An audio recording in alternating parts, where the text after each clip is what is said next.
দুজনকে মেরেই শেষ করবো। মামা মামা কি করতেছো সব? শুধু মামা খাওয়ার ঘুম, শুধু খাওয়ার ঘুম। ভাই বাড়ির মধ্যে কি করেন আপনারা দুজনে বসে? হ্যাঁ এই জুতোটা, এই জুতোটা সেলাই করতে বলেছি কবে, এখন পর্যন্ত সেলাই কেন হয়নি? কি ব্যাপার, কি হয়েছে? এত চিল্লাচিল্লি কিসের? খোকা খোকা দেখ তোর বউ তোর বাবারে জুতো দিয়ে মারতেছে, তুই কি একটু কথা বলবি না? হ্যাঁ মা, বলবো তো, অবশ্যই বলবো। বাবু কি হয়েছে, তুমি বাবাকে মারছো কেন?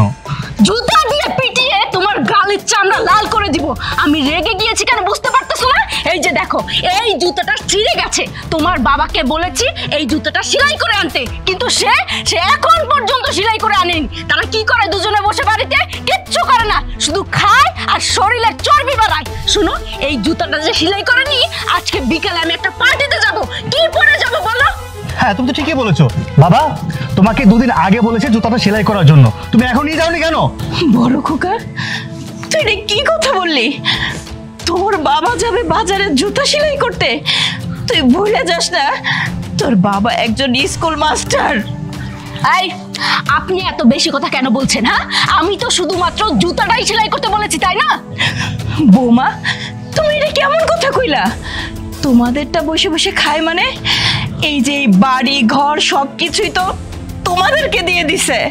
তারপরে এই মানুষটা চাকরিতে রিটায়ার করার পরে যে পেনশনের টাকাটা পাইছে সেটা পর্যন্ত তোমাদেরকে দিয়ে দিছে। তারপরেও বলবা মানুষটা বেকার তোমাদের ঘাড়ে বসে খায়? হ্যাঁ আপা তো ঠিকই বলেছে, আপনাদের তো খাওয়া দাওয়া ছাড়া কোনো কাজই নাই, ঘরে বসে থাকতে থাকতে চর্বি জমায় ফেলছেন। ছোট খোকা তুই কেমন কথা বলতেছিস? কাদের বলতেছিস? এই দুইটা মানুষ তোর বাবা মা, তাদের সম্পর্কে এই ধরনের কথা বলতে কি তোর একটু বিবেকে বাঁধলো না?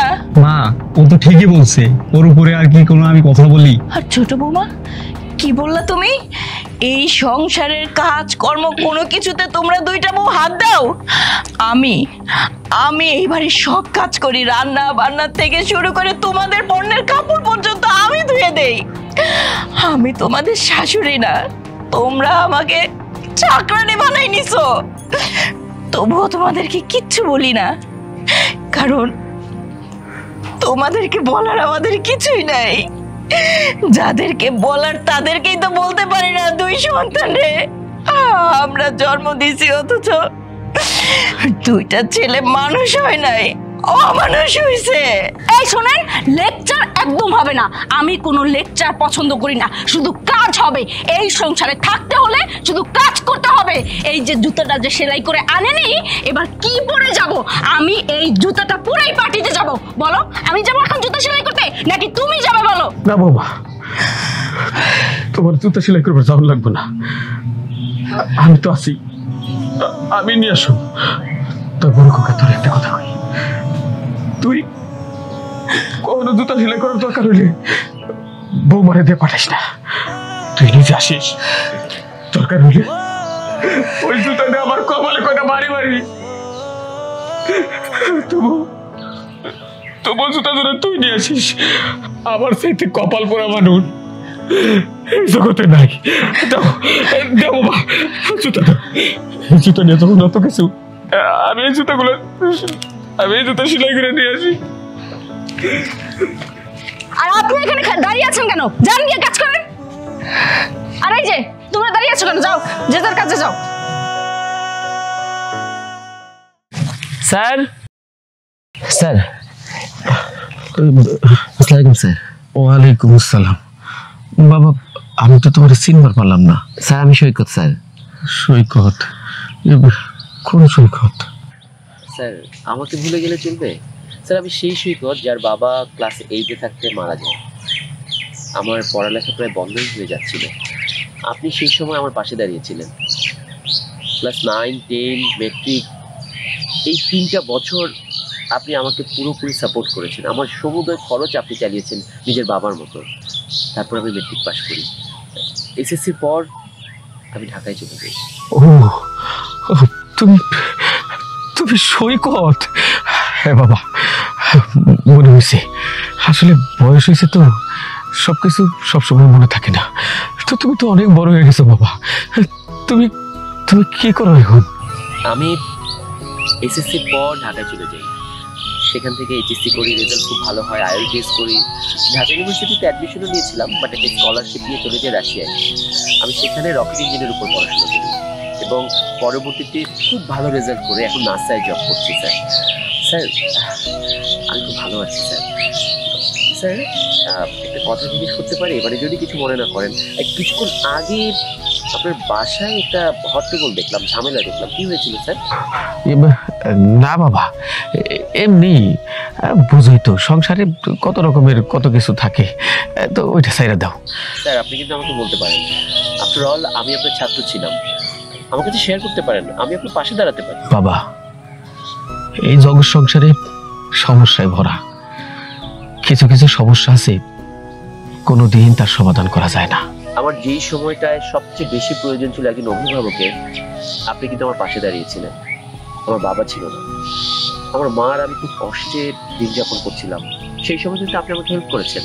অথচ আজকে আমার এত টাকা পয়সা, আমি গ্রামে এসেছি একটা বৃদ্ধাশ্রম দেওয়ার জন্য। বাবার যা সম্পত্তি ছিল আর কিছু সম্পত্তি আমি কিনেছি। আমার ইচ্ছা আমার বাবার নামে একটা বৃদ্ধাশ্রম দিব। বৃদ্ধ মানুষদের দেখলে আমার খুব কষ্ট লাগে। স্যার আপনারও বয়স হয়েছে, আপনার যদি কোনো কষ্ট থাকে, কোনো প্রয়োজন থাকে, আপনি আমাকে বলতে পারেন। না বাবা, আল্লাহর রহমতে আমি ভালো আছি। আমি চাই যে কটা দিন দুনিয়ার উপর বাইসা আছি আমার সন্তানদের কাছেই থাকি। তাই তুমি যে আমার কথাটা বলছো, এতে আমি খুব খুশি হয়েছি বাবা। আপনি ঠিক আগের মতোই আছেন স্যার। কখনো নিজের দুঃখটা কারো কাছে বলবেন না, অন্যের দুঃখে সবসময় পাশে দাঁড়াবেন, কিন্তু নিজের দুঃখে নিজে একাই দুঃখ বয়ে বেড়াবেন।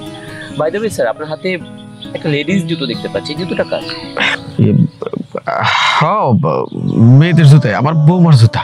এই শীর্ষে তার জন্য কই আমি নিজেই যাই এটা ঠিক করে আই। তো ওই জুতোটা আপনি কেন নিয়ে যাবেন?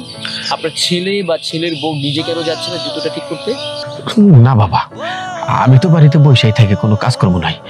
রিটায়ার্ড হওয়ার পরে কোনো কাজ নাই বললেই চলে। তাছাড়া এই সামান্য কাজের জন্য আমার ছেলেরা বা বৌমারা ওরা কেন যাবে? আমি বললাম যে আমি নিজেই যাই। যাই বাবা, তুমি ভালো থেকো বাবা, ভালো থেকো।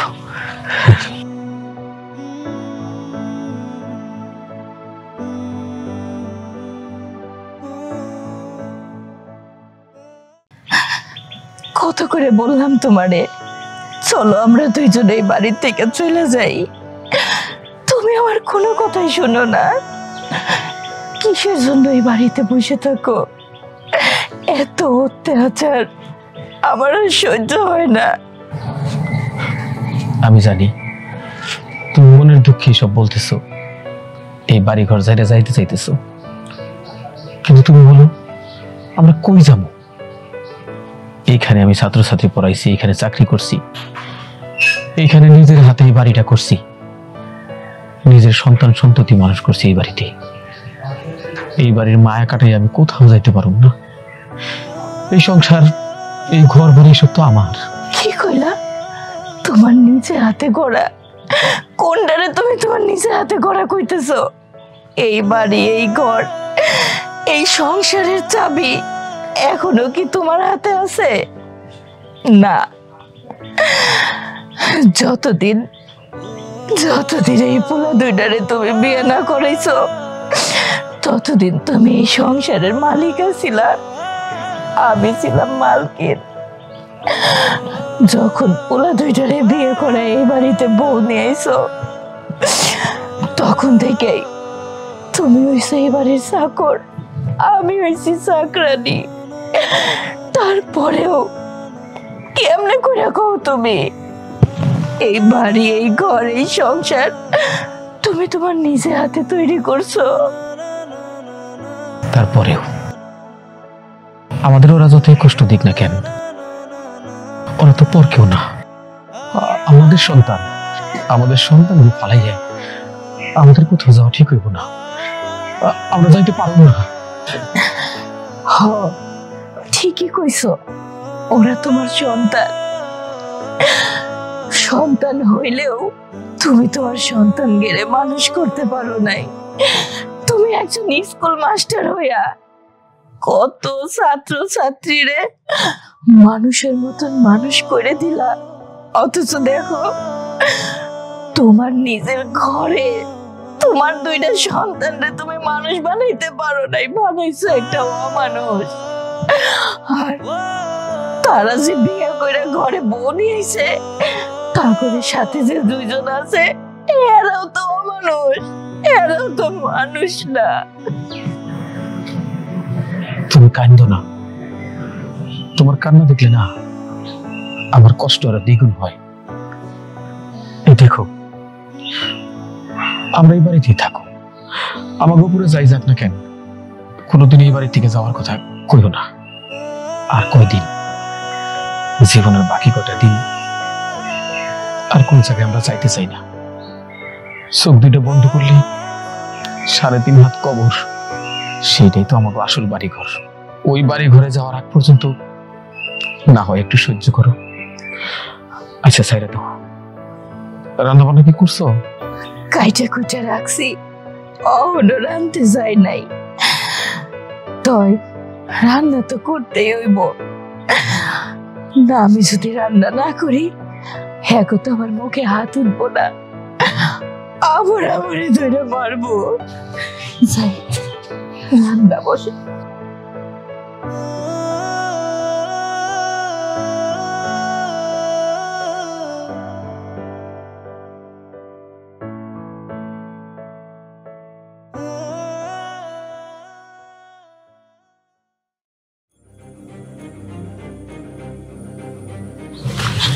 এই বুড়ি, রান্না হয়েছে?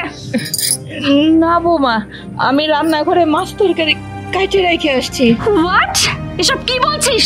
মাত্র তরকারি কেটেছিস? এই তুই জানিস না দুপুরের লাঞ্চ যদি আমি টাইম মতো না পাই তাহলে আমার মেজাজ গরম হয়ে যায়। আবা, তার চেয়ে বড় কথা হচ্ছে ও নাকি মাছ কেটেছে, আজকে না মুরগি খাওয়ার কথা ছিল আমাদের। হ্যাঁ, আজকে তো আমি তোকে বলেছিলাম মুরগি রান্না করতে, তাহলে তুই মাছ কেন কেটেছিস? না না বৌমা, আমার মনে ছিল মুরগির কথা, কিন্তু আজকে সকালবেলা তোমার শ্বশুর বাজার থেকে অনেক বড় একটা শোল মাছ আনছে আর হচ্ছে লাউ নিয়ে আসছে। তা আমি ভাবলাম যে লাউ দিয়ে শোল মাছ রান্না করলে না অনেক মজা হয়, তোমার শ্বশুর খাইতে চাইছিল, তাই আমি মাছ আর সবজি রান্না করতে চাইছি। তোরা শুধু তোদের চিন্তা করিস তাই না? সবজিটা তোরা খুব ভালো করে খাস, মাছ তোরা খুব ভালো করে খাস, এই জন্য মাছ দিয়ে সবজি রান্না করেছিস। আমি কিছু বুঝি না? এই আমি কি একটা বারের জন্য আমি বলেছি যে আমি শোল মাছ দিয়ে আমি সবজি খাবো? আমি মুরগি পছন্দ করি, এই জন্য তোকে বলেছি মুরগি রান্না করতে। তুই আমার কথা না শুনে নিজেদের মর্জি মতো চলিস। এই বাড়িতে আমি যেটা বলবো সেটাই ফাইনাল কথা এবং ফাইনাল ডিসিশন। তুই আমার উপর দিয়ে সিদ্ধান্ত নিতে চেয়েছিস, তোর কর্তৃত্ব ফলাতে চেয়েছিস। দাঁড়া, আজকে তোকে খাইছি, তুই আমার মেজাজ গরম করে দিছিস, আজকে তোর খবর আছে। ওই পণ্ডিতি করো, শিয়াল পণ্ডিত হইছস।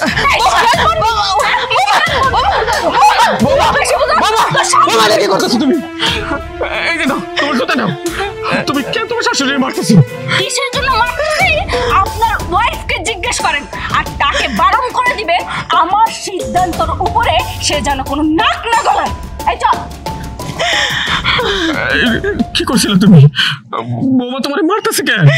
বিশ্বাস করো, আমি কিছুই করি নাই, আমি শুধুমাত্র বলছি যে সবজি আর মাছ কাইটে রাখছি আমি রান্না করব। মাছের কথা শুনে সে আমার গায়ে হাত তুলছে। কেন কেন তোমার মাছ রান্না লাগবো? ও সকালে আমি খাইতে চাইছিলাম তার জন্য। আরে পাগলি, দরকার হইলে আমরা না খাইয়া থাকবো। আমাকে যে ওরা 2 মুঠো ভাত দেয় তাই তো যথেষ্ট। আমাকে পছন্দের দাম কি? এই সমস্ত কাম আর কোনোদিনও করবো না। চলো।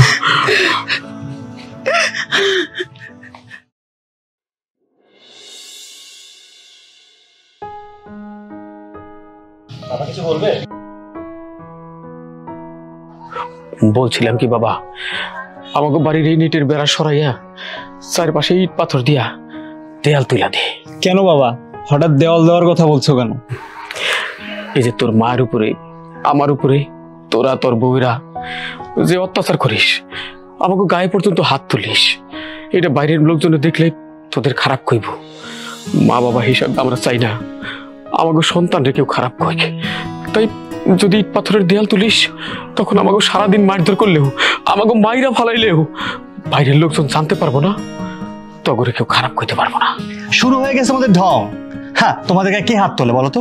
কে হাত তোলে তোমাদের উপরে? তোমরা ভালো না তাই একটু শাসন করে তোমাদেরকে। তোমরা যদি ভালো হয়ে যেতে তাহলে তো সমস্যা ছিলই না। ঠিক আছে ভাইয়া, চলো, এদের সাথে কথা না বললা। Sir, Hashim sir, Hashim sir. জি স্যার, আসসালামু আলাইকুম। ভালো আছেন স্যার? সৈকত, তুমি তুমি এখানে কেমন আছো বাবা? জি স্যার, আমি ভালো আছি স্যার। এই উনি কে? ওনারে তো ছিলাম না। আরে ও সৈকত এক সময় আমার ছাত্র ছিল, এখন খুব বড় বিজ্ঞানী হয়েছে জানো। এই পোলাটা নাসায় চাকরি করে। তো তা বাবা কি মনে করে আইছো? এই বাড়িতে কিন্তু আমার পোলার বউয়ের আছে, যে কথাই কও একটু বুঝা সুঝা কইও। একটা খুব মেজর সুসংবাদ আছে, সেই সুসংবাদটা দেওয়ার জন্যই আমি এখানে এসেছি। কি সুসংবাদ? এরা কারা? আমি ওনার বড় ছেলে, আর ও হচ্ছে ছোট ছেলে। ও হচ্ছে বড় বউ আর ও হচ্ছে ছোট বউ। ও আচ্ছা, তার মানে সবাই ফ্যামিলির এখানে, তাই না? ফাইন। সো আমি সুসংবাদটা বলছি। আমার দাদার বাবা আর স্যারের দাদা বন্ধু ছিলেন, একই গ্রামের ছিলেন। তো স্যারের দাদা আমার দাদার বাবার কাছে এই পুটলিটা দিয়েছিল। যদ্দূর বুঝলাম এই পুটলিতে কয়েকশো ভরি গোল্ড, হীরা ও জহরত রয়েছে, অনেক আগের, 150-200 বছর আগের। এবং সেটা নাকি পারিবারিকভাবে স্যারের দাদা পেয়েছিলেন। বাট স্যারের দাদা একটু দরিদ্র থাকায় সেফ মনে করছিলেন না এবং এগুলো বিক্রিও করতে চাইছিলেন না। তো স্যারের দাদা এগুলো দিয়ে দিলেন আমার দাদার বাবার কাছে। আমার দাদার বাবা এটা খুব যত্নে রেখেছিলেন। তারপর একদিন দাদার বাবা দাদাকে দিলেন, দাদা মারা যাওয়ার আগে সেটা আমার বাবাকে দিলেন এবং বাবা আমাকে দিয়ে বললেন যদি দেশে কখনো যাই তাহলে এটা যেন আমি স্যারকে বুঝিয়ে দিই। আর আমারও তো রাশিয়াতে অনেক কিছু রয়েছে, দেশেও আমার কিছু সম্পদ রয়েছে। এই সামান্য সম্পদের প্রতি আমার কোনো লোভ নেই। যদিও এখানে 150-200 কোটি টাকার সম্পদ রয়েছে, আরো বেশিও হতে পারে, যেহেতু এটার অনেক বেশি ডিমান্ড, পুরনো জিনিস তো। তাই আমি ভাবলাম এটা স্যারকে দিয়ে দিই। স্যার, এটা কার কাছে দিব? আমাকে দিন, আমি ওনার বড় ছেলে, দায়িত্বটা আমিই নেই। আমাকে দিন, আমি ওনার ছোট ছেলে। আরে তুই চুপ কর, ছোট মানুষ বুঝবি না কিছু। এই চুপ করো তোমরা, এই বাড়ি চলে আমার কথায়। ভাইয়া আপনি এটা আমাকে দিন, আমি সামনে রাখবো। আরে দিন না, দিন। আচ্ছা, আমি বরং এটা স্যারকে দিই। স্যার তার যোগ্য উত্তরসূরিকে এটা দিয়ে দিবে। তবে স্যার, এটা কিন্তু এখনই খোলা যাবে না, কারণ প্রত্যেকটা মেটালেরই একটা তেজস্ক্রিয়তা থাকে। আর এটা বহু বছর পুরনো, তো হঠাৎ করে খোলার ফলে যেটা হবে যে আপনার বা যারা খুলবে তাদের ফেসে রিয়াকশন হতে পারে, ফেস ঝলসে যেতে পারে, চোখ নষ্ট হয়ে যেতে পারে। বাট আফটার 2 ইয়ার্স, 2 বছর পরে এটা সেই তেজস্ক্রিয়তাটা কমে যাবে। সো তখন গিয়ে খুললে আর কোনো সমস্যা হবে না। তার মানে 2 বছর এটা অপেক্ষা করতে হবে এবং এরপরে খুলতে হবে। কি বলেন ভাই, 2 বছর? আচ্ছা, এটা অন্য কোনো ভাবে ম্যানেজ করা যায় না খোলার? না না মিস্টার, অন্য কোনো উপায় নেই। আর যে উপায়গুলো আছে সেটা অনেক ব্যয় সাপেক্ষ। ধরেন 2-3 কোটি টাকা। আপনি যদি 150-200 কোটি টাকার জন্য 2-3 কোটি টাকা ইনভেস্ট করতে পারেন, যদি আপনার অ্যাবিলিটি থাকে, তাহলে ভাবতে পারি। আর আমি মনে করি 2 বছরই তো, দেখতে দেখতে চলে যাবে। এটা বরং স্যারের কাছে থাক।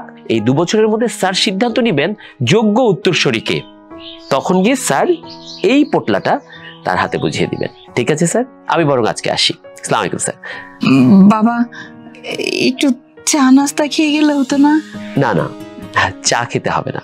তবে মাছ, মাংস, মোরগ, পোলাও, ডিম, দুধ সবকিছু হবে আপনাদের জন্য। আসছি। আসসালামু আলাইকুম স্যার। বাবা, একটু চা। তুমি এদিকে আসো, আসো।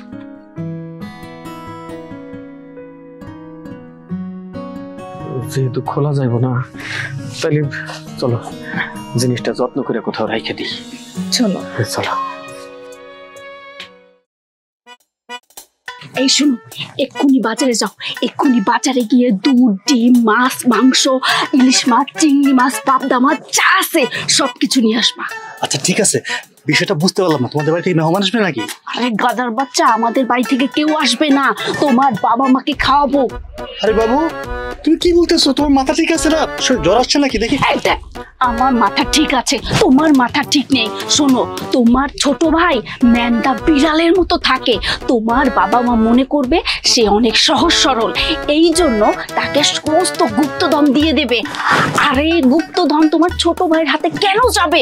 আমাদের কাছে থাকবে। এই জন্য তোমার বাবা মাকে ভালো মন্দ খাইয়ে হাতে রাখতে হবে, যাতে গুপ্তধন আমাদেরকে দিয়ে দিতে হয়। তাদেরকে অনেক আদর যত্ন করতে হবে, সেবা যত্ন করতে হবে। এতদিন যা যা করেছি তাদের উপরে মাপ চাইতে হবে, যাতে আমাদেরকে ক্ষমা করে দিয়ে সমস্ত গুপ্তধন আমাদের কাছে আসে। তুমি বুঝতে পারতেছো ওখানে কত কোটি টাকার গুপ্তধন আছে? ও মাই গড, ওই গুপ্তধন যদি আমাদের কাছে আসে তাহলে তো আমাদের কাল চলে যাবে, আমাদের বাচ্চাদের কাল চলে যাবে, নাতি নাতনি পুরো কাল চলে যাবে, কোনো কষ্টই করতে হবে না। বুঝতে পেরেছো?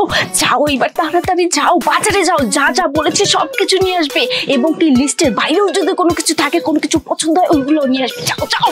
ইয়েস বাবু, তুমি ঠিক বলেছো। তো আমাদের এত বুদ্ধি, আমি এক্ষুনি বাজারে যাবো, যা কিছু দরকার সব নিয়ে আসবো। তুমি যা যা বলছো সব আনবো, আর যদি কিছু পছন্দ হয় তাও নিয়ে আসবো। আচ্ছা টাকা?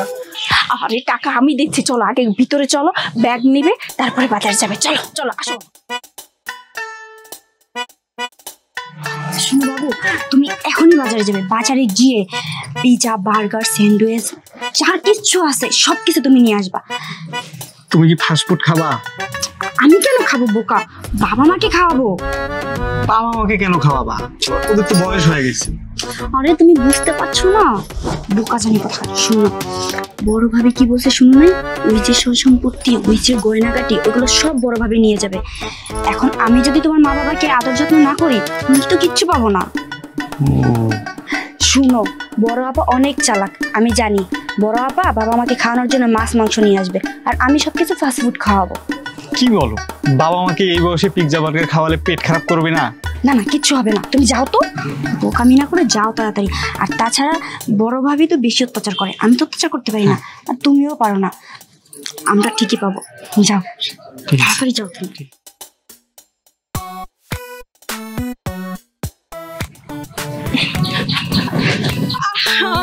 আম্মা, এসব আপনি কি করছেন বলেন তো? আমি থাকতে আপনি কাজ করছেন কেন? উঠেন উঠেন, আপনি কাজ করতেছেন কেন? আমরা আছি না, আমি কাজ করবো, আপনি বসে বসে থাকবেন। বৌমা, তোমরা এসব কি কি করতেছো? আরে বড় আপা, মা কি করছেন আপনারা এগুলা? আমি ছোট মানুষ, আমি সবকিছু ধুয়ে দিচ্ছি, আপনারা ঘরে যান। কখনো তো সংসারের একটা কাজেও হাত দাও না, এখন আসছো থালা বাসন ধুতে। যেই দেখছো আমি এখানে আম্মার সেবা যত্ন করতে আসছি, অমনি তোমারও করতে হবে, তাই না? আপা, আপনি নিজেও তো ঘরের কোনো কাজ করেন না, এখন যে কেন এসব কাজ করতে আসছেন এটা কিন্তু আমি ভালো করেই বুঝি, আমাকে আর নতুন করে বুঝাইতে হবে না। বেশি কথা বলছো কিন্তু, আমি বলেছি না আমার মুখের উপর দিয়ে কোনো কথা বলবে না, এগুলো কিন্তু আমি একদম পছন্দ করি না। আমার সেবা যত্ন আমি করব, কারণ আমি এবারের বড় বউ, আমার একটা দায়িত্ব আছে না। ইস, আমার কি অবস্থা হয়েছে, চোখের নিচে কালো দাগ পড়ে গেছে। শুনেন আম্মা, আমি আপনাকে বিউটি পার্লারে নিয়ে যাব, ফেসিয়াল করে দিব, পেডিকিউর ম্যানিকিউর সব কিছু করিয়ে দিব, বুঝতে পেরেছেন? আপনার অনেক ভালো লাগবে। বৌমা, আমার এসব কিছু লাগবে না, আমি এই হাতের কাজগুলো শেষ করে তোমার এখানে আসতেছি। তোমার কি করে দিতে হবে তুমি আমারে বলো, আমি সব করে দিব। ইস আম্মা, এটা কোনো কথা বললেন, মনে তো কষ্ট দিলেন। আপনি কেন করবেন? আমরা দুইটা বউ আছি না সংসারের মধ্যে। আপনি যদি এখনো কাজ করেন তাহলে বিশ্রাম নেবেন কবে বলেন তো? আপনার তো এখন রিটায়ার্ড নেওয়ার সময়। না না, আমি থালাবাটি ধুবো। না, আমি থালা বাসন ধুবো। বললাম না আপা, আমি থালাবাটি ধুবো। আচ্ছা ঠিক আছে, বেশ, তোমার যেহেতু এত থালা বাসন ধুতে মন চাইছে, তুমি থালা বাসন ধো, আমি আম্মার মাথায় তেল দিয়ে দিব। আম্মা চলেন। ইস, মাথাটা কি গরম হয়ে গেছে। চলো না মা, আসেন আসেন আসেন আসেন আসেন। ইস, অনেক কষ্ট করছেন আপনি, আসেন।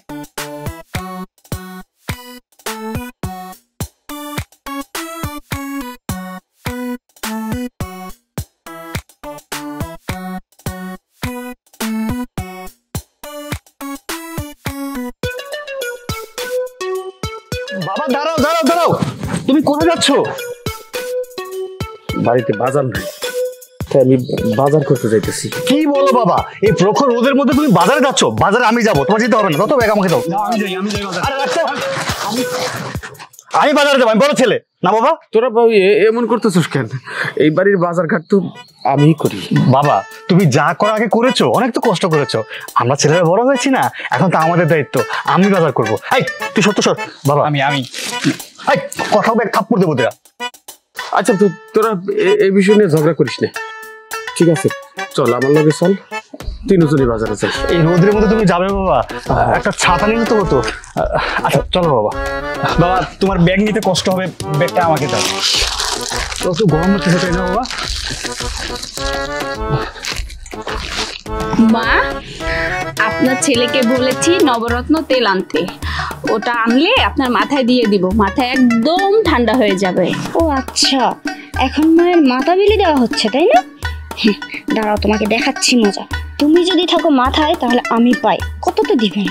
মায়ের গুপ্তধনের আশায় তুমি এখন কত কাজ করতেছো তাই না? দাঁড়াও। আপনার মাথাটা একদম ঠান্ডা হয়ে যাবে, বুঝতে পেরেছেন? মা মা আমি আপনার পা টিপে দিই, দেন। আরাম লাগতেছে মা? গাদার বাচ্চা গাদা, এটা আমার পা, মায়ের পা না। টাকার লোভে অন্ধ হয়ে গেছে। আপা, মা কি আপনার একলার? মা আপনার হইলে আমারও তো মা, আমি আমার সেবা যত্ন করবো। এই মা কি কোনো পণ্য যে ভাগাভাগি করে নিব? মা হচ্ছে আমার। আমি এই বাড়িতে আগে বউ হয়ে আসছি, তাই মায়ের প্রতি অধিকার সবসময় আমার। এতদিন তো মায়ের সেবা যত্ন করিসনি, এখন আসছে মায়ের সেবা যত্ন করতে। বৌমা তোমরা এসব কি শুরু করলা? বাদ দাও না, আমার পাও টিপতে হবে না, মাথাও দেখতে হবে না, আমি যাই কাজ করি গিয়ে। আরে না মা, কি বলছেন কাজ করবেন মানে? দেখছিস, হ্যাঁ তোর জন্য মায়ের রুচিটাই নষ্ট হয়ে গেছে, সেবা খাওয়ার রুচি নেই তার। কি হলো, বসে আছিস কেন? যা মা, চলুন তো আপনাকে ঘরের ভিতরে গিয়ে আপনার মাথাটা ওয়াশ করে দিই। চলেন, অনেক ময়লা হয়েছে। কোনো জায়গায় গিয়ে শান্তি নেই। শিয়াল শকুন, আসেন। আস্তে আস্তে আস্তে আস্তে।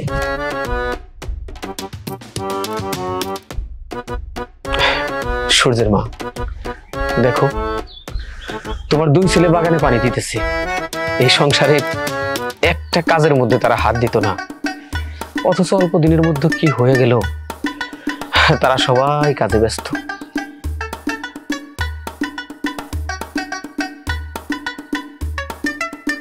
দেখো না, দুইটা ছেলের বউ, যারা কিনা সবসময় খ্যাচ খ্যাচ করতেই থাকতো, আর এখন এ ওর হাতে থেকে কাজ কাইরে নিয়ে করে, ও ওরে কত আদর যত্ন করে। দেখছো কত তাড়াতাড়ি পরিবর্তন হয়ে গেল।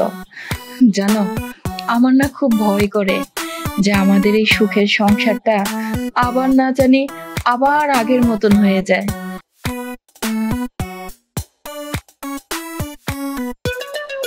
ওরা যে কেন এরকম করতেছে তা কিন্তু বুঝতে পারতেছি। সব লোভ। যেদিন থেকে আমার হাতে গুপ্তধনের পুটলিটা আসলো, ওই দিন থেকেই তাদের দুনিয়া বদলে গেছে। সেই গুপ্তধনের লোভে ওরা কি না কি করতেছে। আমি সৈকতকে চিনি, বড় বুদ্ধিমান ছেলে। এই জন্য আমার একটু দেখতে ইচ্ছে করে ওই পুটলির মধ্যে কি এমন গুপ্তধন আছে না না, যার জন্য আমাদের সংসারটাই বদলে গেল। তুমি এমন কথা কইও না। ওই টুপলির মধ্যে যা মন চায় তাই থাক, ওই টুপলি তুমি খুলো না, কারণ ওই টুপলিটার জন্যই আমাদের সংসারে এত সুখ শান্তি আবার ফিরে আসছে। আমার ভয় হয় ওই টুপলির মধ্যে যদি গহনাগাটি না থেকে অন্য কিছু থাকে, তাহলে তো আবার আমাদের গায়ে হাত তুলবে, বৌমারা বকাবকি করবে, তোমার মারধর করবে, আর এই সংসারের যাবতীয় যত কাজ কাম আছে আমাদের চাকরের মতন করা লাগবে। সূর্যের মা, একটা কথা শোনো, মিথ্যের মধ্যে থাইকা সুখে থাকার চাইতে সত্যকে আঁকড়ে ধইরা কষ্ট পাওয়া ভালো। আমি দেখবার চাই ওই পুটলির মধ্যে কি আছে, এইটা আমার দেখুন লাগবো। তুমি বসো। কথা শোনো,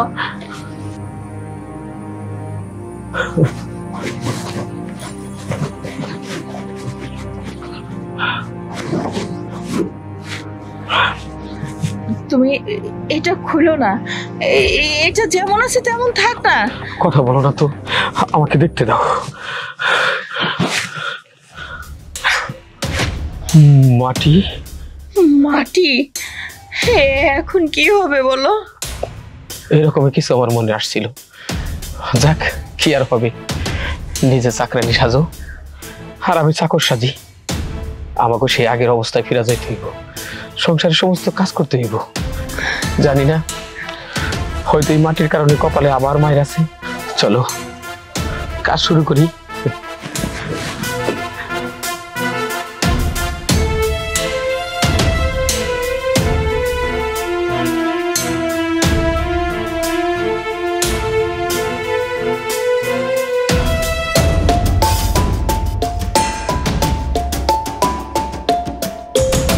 বাবা, আমরা তোকে সব কাজ করে দিব, তোর আমাকে আর মারিস না বাবা।